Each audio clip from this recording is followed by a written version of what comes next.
This is the Mark Struczewski podcast. Tom Hunt starts and grows B2B businesses. How does he do that? Well, you're listening to how he does that. Podcasting. That's what we're going to talk about in the show today. Tom, welcome to the show. Mark, it's an absolute pleasure. I love podcasting. I got into podcasting back in 2017, and it's all because of Gary Vaynerchuk. So in the spring of 2017, I heard him say the future is voice and audio, and everyone needs to have a podcast. And I remember when I heard that, I said to myself, I listen to podcasts. Could I have my own podcast? I used to be a radio DJ in the past life. And people say, did you used to be in a radio? Yes, I used to be a top 40 radio DJ. So that's why I can do this stuff. And I remember going to Google and typing out, how do you start a podcast? And I just started my podcast. And I am amazed at the number of people literally around the world that listen to every one of my episodes. It's amazing. People I have never met are going to hear this conversation, or I should say are hearing this conversation right now. And to me, Tom, that is absolutely amazing. Yeah, I guess that's the power of information, right? Yes. And I was thinking as we were chatting before the show, like if you're a solopreneur on the internet today and you want to get more attention, which is what you're going to need to do if you want to grow whatever business you have, then you have to create content, right? And so then we break it down further. And I think there's probably 4 types of content that you could possibly create. There's image, there's written, there's audio, and there's video. And so if you're going back to the first point, if you want to grow your company, you have to create one of these 4. And so I would suggest just choosing one, trying to get good at it. For you, it's obviously audio because you have that experience in radio. And then you just keep doing and getting better at this thing before you move on to the next one. And so I think for me, I don't think I'm that good at video. I think I'm okay at writing. I'm rubbish at taking pictures or designing stuff. So it has to be audio. What I find interesting is about a year ago, I heard some mind-blowing statistics, and it was something along the line. This is going back in 2021. There's over 2 billion podcasts, but that's just the total number of podcasts in the Apple Podcast directory or Spotify. But if you look at how many have been updated in the last 90 days, that number is really, really small. My podcast comes out 3 days a week, which is even a smaller percentage of that. So people get into podcasting, I think, for the wrong reasons. They look at the Joe Rogan and the quadrillion-dollar podcast agreement he had with Spotify. That's an outlier. Most people don't make a lot of money when they start their podcast. They start their podcast for brand awareness. That's why I do this podcast, for brand awareness. So people get into podcasting. I'd love to know your thoughts on this, because they think I'm going to make hundreds of millions of dollars, and Apple and Google and Microsoft are going to throw money at me. No, they're really not. That's not how it happens, right? I totally agree. And I think brand awareness is a good reason to start a podcast. But I think if you're going to start a show and keep it going for the time that you need to in order to get sufficient brand awareness, you've done 1,000 episodes, right? 1,077. I think you need another reason to get you through that. And this is quite topical because you're also a productivity guy, is that one show that I started back in 2017, it was a daily show. It was 5 to 10 minutes a day, Monday to Friday. And it was basically, I was building a company and it was tracking what I was learning basically each day. But the biggest benefit from that show wasn't brand awareness, although it did okay. It wasn't getting sponsors, or we did actually get sponsors in the end. But it was what I was the increased rate of my learning. Because the best way to learn is to teach. And I had to, because I bulk recorded them on a Sunday night. So I had to sit down on Sunday and be okay, what did I learn about business this week? And then I had to teach it. And so even if I didn't have anyone listening, it was still probably worth me doing that show. And so I think if you are going to get through the month 2 to month 6 period where you might not get much brand awareness, then it's useful to have another reason to actually be doing the show. That's a really powerful thing, what you just said. You got to have your why. What I find very impressive is I think one of the best business cards you can hand someone is your book. And if you want to take that to the audio space, having a podcast. So everyone seems to have a podcast these days. But when I tell them I have 1,077 episodes, now they stand up and they go, wow, most of my guests, probably 98% of my guests, come through agencies. There's a whole bunch of agencies around the world that have found my podcast. I have so many episodes and they've listened to the show and they go, because you can listen to the show and find out if the guy knows what he's doing or not. They go, wow, a lot of episodes, great guests. He knows how to communicate, knows how to ask questions. Boom, here's a guest, here's a guest. So I've gotten some pretty cool guests on my show, but you're not going to get that from day one. The odds of you getting a Gary Vaynerchuk or a Grant Cardone in your first episode, although it has been done, it's very rare. And I would not aim for that. I would aim for who's your target audience and show up consistently. Maybe that's every 2 weeks. Maybe it's once a week. Mine's 3 times a week. But whatever you do, don't be inconsistent. Don't do the first Monday and then the third Thursday and then the second Tuesday, because then people aren't going to know when to expect your episode. Now, when you have a bigger podcast like a Joe Rogan, you can be inconsistent. But when you're first starting out, you don't even have an audience base. So you have to be consistent so they know on these days, like in mine, Tuesday, Thursday, Saturdays, a new episode comes out. Then people get used to it. Oh, it's Tuesday's time for the next episode of Mark's podcast. Exactly. You're building a relationship with each listener. And when you don't have much of an audience, if any of those listeners drop off, then that's significant for you, right? And so part of that is building trust through expectation. There's one show that I listen to every Saturday morning. It comes out like 6 a.m., I think, UK time. It's all in podcast with like all the Silicon Valley billionaires. And they're like consistent 90% of the time. But the feeling I get when I wake up on a Saturday morning to like go and walk my dog, she's just over there, is to like, I listen to that show and it's not there, is like, I'm actually annoyed with them, which is pretty ridiculous because it's obviously for free. Yeah. But so they are good 90% of the time. Sometimes they don't do it. But yeah, it's crucial to just have not just the same day, but same time as well. And I will tell you the pivotal moment for my podcast where it went to another level is when I learned the art of active listening. So most people starting a podcast would be terrified to see my workspace, Tom. I have a piece of paper with your name on it. And then I have notes that you're saying. People like having prearranged questions. Yeah. Because it's a safety thing. It's a, I don't want to say it's a crutch, but it's a safety net. And that's okay when you start. But when you develop the act of active listening, in other words, you're actively listening to what the guest is saying, your podcast is going to take off. I remember I was a guest on someone's show and this particular person had a list of questions. And I said something I thought was very profound.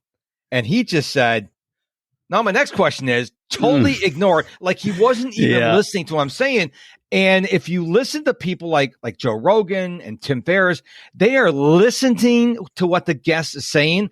That is crucial for you to really grow your podcast if you're doing interviews the right way. Yeah, I totally agree. I was the host of a show of 200, so about 20% of what you've done, Mark. The show, I think, is the most downloaded show in sales operations, which is like really niche. So it's not like that's not a massive claim. But you're totally right. What I would do is obviously the guest would book into my calendar and then I wouldn't look at it until like 2 minutes before. I'd open their LinkedIn profile and then I scan it. So I got the name, their company name, their job role. And then we just jump in. And that show has like really taken off. So I think there's definitely something in that. But my question to you, Mark, is that a new host who doesn't have radio experience or 900 episodes under their belt, how do they like come on and actually make this work?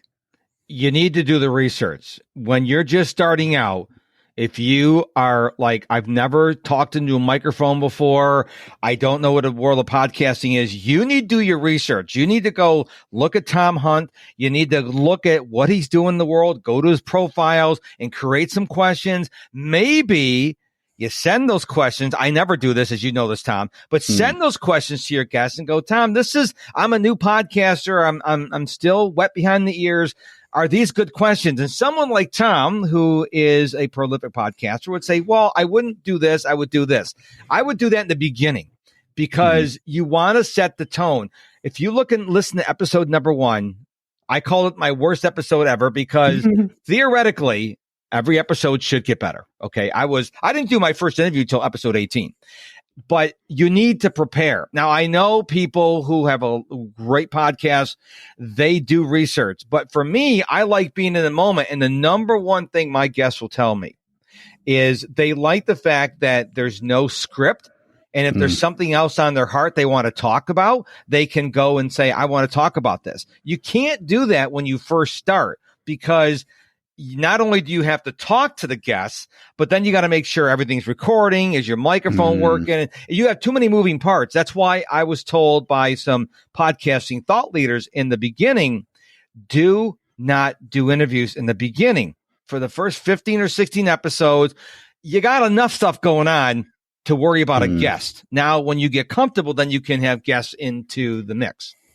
Got it. There's something that I actually, now you mentioned that something that you want to talk about, I want to ask you, Mark, is because I think it's clear from what we said so far in this interview that the value from podcasting is going to come really past episode 100, right?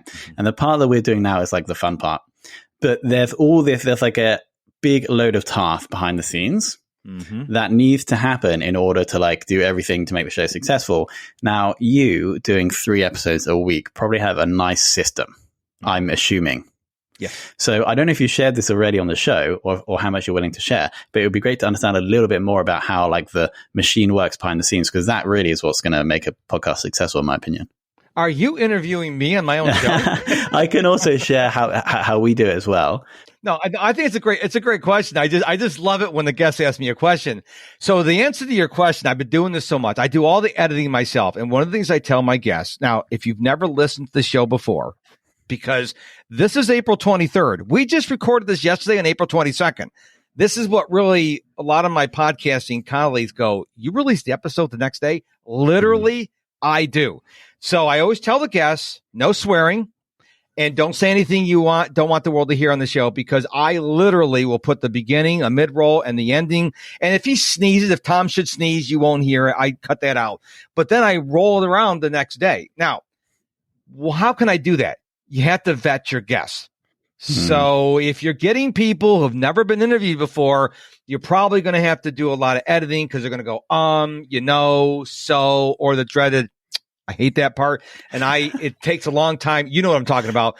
I have to edit that stuff out. But when you get a quality guest, and 99% of the time I get a quality guest, they're already very much podcast guest veterans. And so I have a clean podcast. So if you have a clean interview, literally all I have to do is put the intro, the mid-roll, and the outro on, and I save it as a WAV file, send it off to a company on Alphonic, which is out of Denmark, and they make the podcast sound great. What they do is they take Tom's audio, my audio, and makes it the same, because we've all listened to those episodes where the podcast host sounds really good, and then you can't hear the guest because either they have a small voice or they're too far away from the microphone.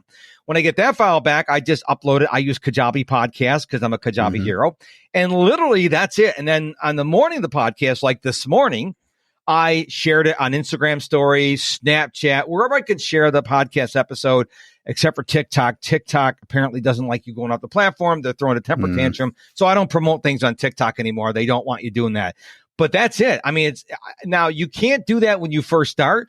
But like Tom said, as you get doing it on a regular basis, then you get a system, then you can turn it around really quickly. I also would encourage, before you give us your answer, Tom, don't go get an editor or a producer in the beginning. Learn how to do it yourself, because you need to know how to do it, because what happens if that editor or the producer gets abducted by aliens and you have to edit your show? So I think you should know how to do that. You should do the dirty work in the beginning, and then you can outsource it. Yeah, I think that's true for any... when you're looking to outsource any task, if you're able to actually do it or you have some knowledge about it, you're going to outsource it much better anyway. So I totally agree with that. Okay, podcast system from my side. So our approach is that we like to have different roles. So typically for the shows that we're involved with, there'll be a host, then there'll be someone who's like responsible for the show, typically like a podcast manager or a marketing manager. And then there's like all of the resources that are actually doing the work. And so let's take the host time is typically the most valuable. And so we try to protect the host. All the host does is research on the guest and then does the interview. And then ideally there'll be someone else. If not, the podcast manager is the host as well, right? And so then the podcast manager is responsible for orchestrating the system to get all the other work done. And so what we like to do for these kind of shows is that when a guest would like book in, we can automate the creation of Google Drive folders, Google Documents, Trello tasks, Slack messages to alert people, so that all of those tasks are assigned. There isn't like any really product or project management that needs to happen in order for all of those other tasks to be produced. And so that like automation and like streamlined process, I think really helps, because really if that host / podcast manager who is going to be responsible for actually making this thing happen, and if we can take away as much of the stress or work from them, it is more likely to happen. So that's our approach. And so I think most of the people listening, the host would probably be the same as the podcast manager in this case. And I would recommend trying to push away most of the editing or writing or like video editing tasks or like social post writing, if possible, if you have the budget available, obviously, so that your life as the host and podcast manager is as easy as possible. If that's the case, you're going to be able to be consistent for months or years. Do you feel overwhelmed and frustrated? Are you under a lot of stress? There's a better way. You only get one life, so why not feel peace and freedom and enjoy your life? You can. Find out more at 90daystobustingoverwhelm.com. Now, we need to go back and talk about, you actually have a company that does this, correct? That is correct. Okay. So you have a team. So I am what's known as a solopreneur. I'm a solo podcast host. So that's why I do everything myself. I don't have a team. I'm not Gary Vaynerchuk or Grant Cardone yet. So I do everything myself. But because I've done it for so long, I want to make sure people understand this, that to me, I'm like my own automation machine. I can do it. But if you're someone starting, someone like Tom's company is a tremendous asset, because you're like, host, managing social media, editing, processing. It's a lot to it. And I taught myself. I just jumped into the shark-infested water in the deep end, and I figured it out. I got bitten, but I got it figured out. I made a lot of mistakes along the way. You don't have to do that. You can go to someone like Tom and get your podcast getting in way more places than I did. In the very beginning, I had Apple Podcasts. This is before Spotify did podcasts. That's how long I've been doing it. But now when I'm on Google Podcasts. And then I learned this about 2 or 3 years ago. You can take your RSS feeds, and that's what sends it out to all the podcast players. And you can put your podcast yourself on Audible, on Amazon Music, on Deezer. So some people will pull from the Apple Podcast library, but sometimes, like I'm on some Japanese podcast player app. It's only in Japan. I just went there, used Google Translate to translate the page, and then submitted my RSS feed. I'm in some Indian, the country of India podcast player. So once a month, I have a list I go through. I got it from podnews.com. They send me a newsletter every day, and they have this list of all the podcast directories. And you just literally make it a project every month. Okay, am I in all the podcast directories? Now, here's a pop quiz for you. I bet you don't know the answers, Tom. Where is the only place you cannot listen to the Mark Struczewski podcast? Good question. I'm going to say North Korea. No, it's SoundCloud. And the reason why is because SoundCloud wants to charge creators $15 a month. It's not the $15. They're not even a major podcast player. Okay. Apple Podcast, Spotify, Google Podcast, Stitcher, Audible. Those are major players. So it's the principle of the thing. I will not post on SoundCloud, because why would I pay them $15 a month when everyone else is free? Yeah. I also dislike SoundCloud significantly. There is a free plan, right? But it's like limited by amount of data upload, I think. But I don't know why they wouldn't host podcasts for free like the other players do, and say, listen, if you want to, music and all that stuff, we're going to charge you. But I don't understand why they don't say, if you just want to host your podcast like the other ones, it's free. I think they're making a big mistake. But then again, they're not a major player in the market anyways. Agreed. So let's talk about mistakes that people, we've already talked a lot about mistakes. Are there any other mistakes that people make when they get into podcasting that you want to share with us today? Good question. I think the biggest mistake that we see, now we work primarily on B2B podcasts. And so most companies, they come to us and they want to build brand awareness within like a specific area, within a specific market. And the biggest mistake I see is that they position the show too broadly. And the best example I always give is, let's say we have a company or a consultant or a software business, and they make software for email marketing, like email marketing software. And so there's like 3 levels of categorization that they could basically take for this show. They could have the highest level of categorization, which would be like a marketing show. The middle would be like an email marketing show. and the bottom or the most niche would be like a email open rate show. And so in this case, especially if the company doesn't have a big budget or it's not a big brand already, I would always recommend to create a show just talking about email marketing open rates. And so there you can probably become the number one most downloaded podcast in the email marketing open rates within a few months. You build a loyal audience, and then if you want to, you can broaden out. But what most companies actually do is they say, we should start a marketing show. And you go into that red ocean of like thousands of marketing shows, and you never build a significant audience. So probably that's more like than thousands, I imagine. Yeah, exactly. And so that's the biggest mistake I see. And so if anybody's listening and you're looking at starting a show, when you start, always error towards being more niche than less niche.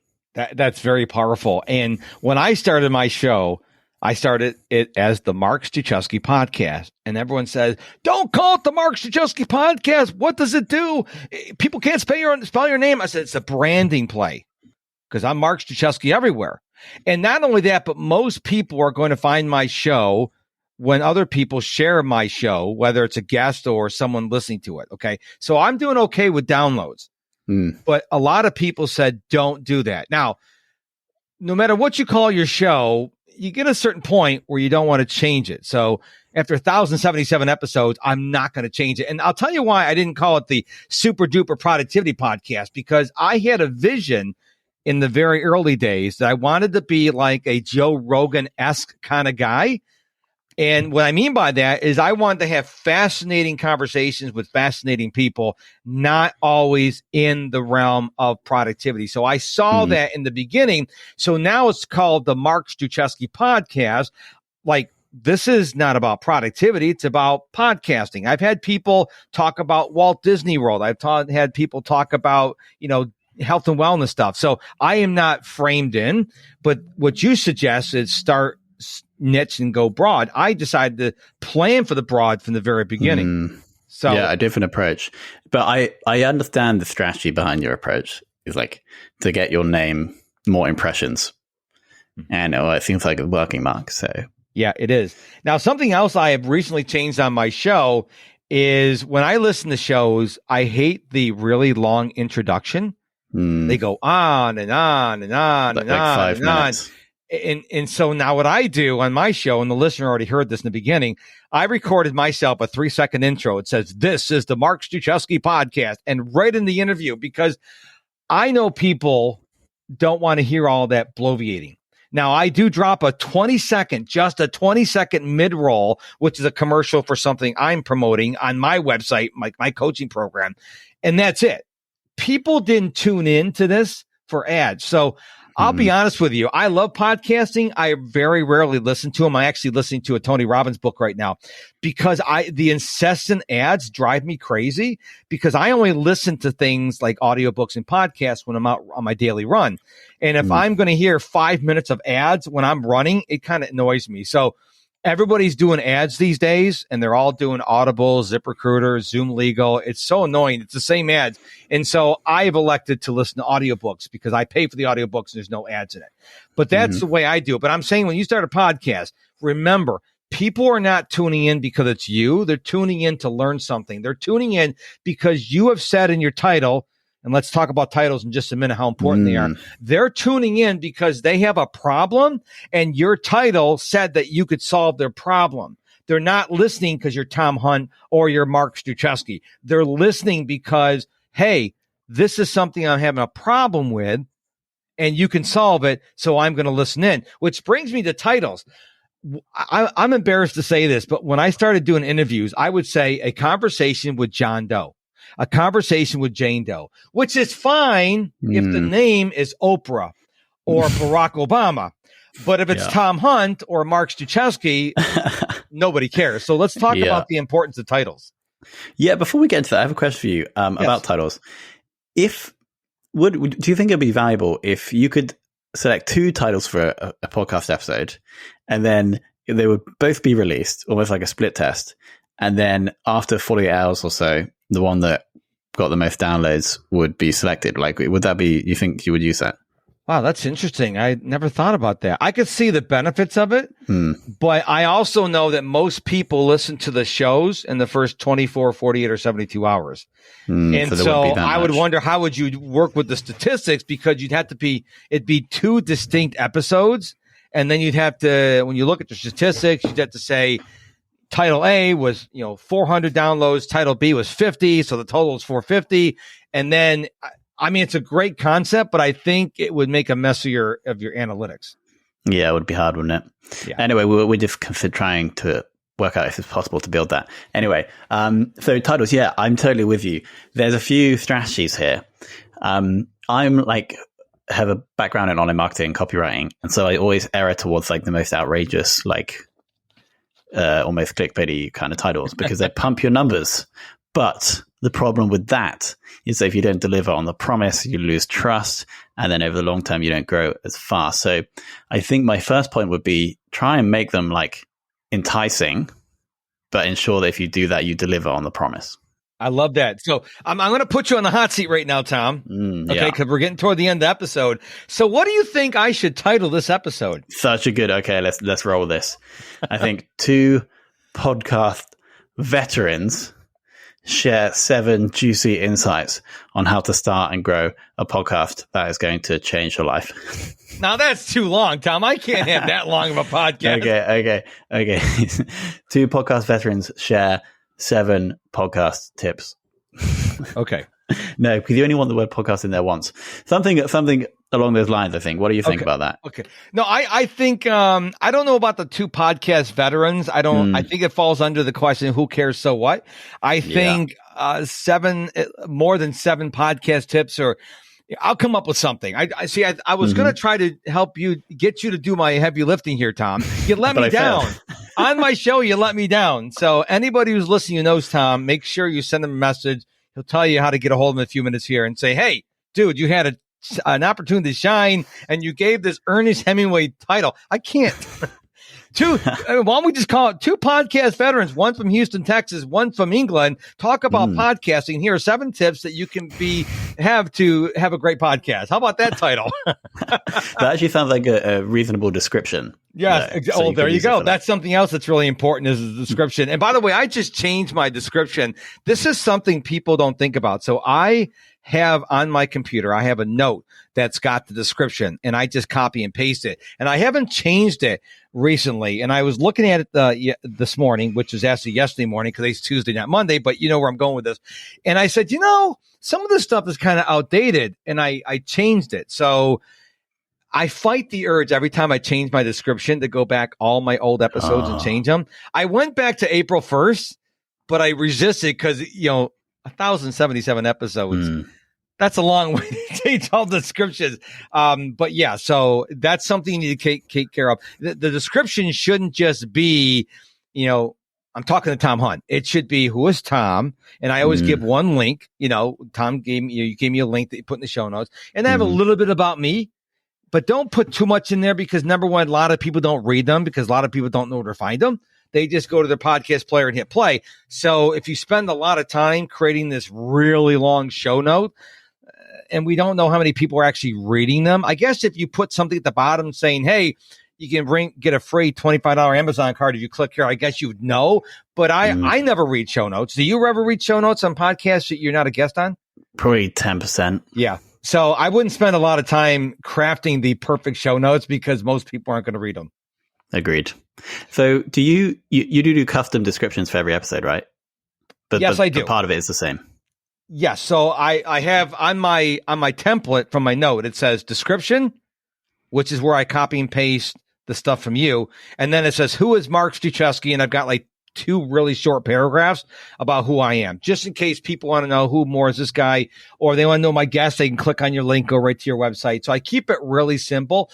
I've been on ones that are like 5,000 characters long. I'm like, they got all these links. If you want my email, go here. You want my program, go here. Follow me on Instagram, go here. I used to do that. I'm like, no, if you give people too many things to click, they're not going to click any of them.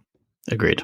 All right, Tom. we are two podcast veterans that gave people probably more than 7 tips to be awesome podcast hosts or guests. We gave you some information how you can be a good guest as well. If you want to be a guest, please show up and follow the instructions. Because one of the things you said, but when we first connected, you said, man, I was just rereading all your requirements. And I do have a lot of requirements to be on the show because I care about you, the listener. I know your time is valuable. I want to make sure the guest delivers quality information, and I want to make sure you can hear us. And so I do have a lot of requirements that my guests have to abide by because it's all for you, listener. That's what it's all about. So, Tom. Mark, before we finish, I think you just stumbled upon the most important podcasting tip just there.